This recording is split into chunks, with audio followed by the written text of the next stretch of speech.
Jedno z nejznečištěnějších míst v celé Evropě, Moravskoslezský kraj. Soud dal Ostravě za pravdu, že limity polétavého prachu v ovzduší se tam pravidelně překračují.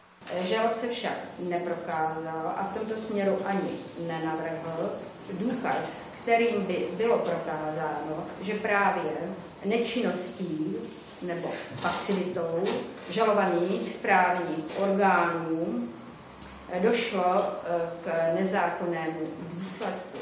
Já si myslím, že byla zamítnuta z formálních důvodů.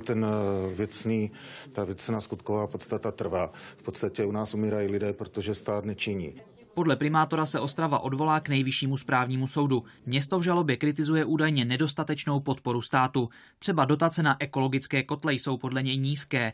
Ostrava nesouhlasí ani s plánovaným přesunem víc než 3 miliard z operačního programu Životní prostředí do dopravy. Pan ministr Podivínský o prázdninách dotáhl do konce jednání v Bruselu o 1,1 miliardě korun, která jde na odprášení aglomerací v třineckých železárnách. Já si myslím, že 160 milionů korun, které ministerstvo společně s krajem dalo na kotlíkové dotace, je hodně. Již více než 4 000 lidí mohli vyměnit svůj starý kotel za nový ekologický. Jestli tam 50 000 kotlů a chce to zlepšit, tak když vezme ty 3,5 miliardy na dopravu, kdyby je dal na kotle, tak máme problém vyřešený. Soudkyně taky řekla, že Ostrava nevyužila všechny možnosti na zlepšení ovzduší, které jí dává zákon.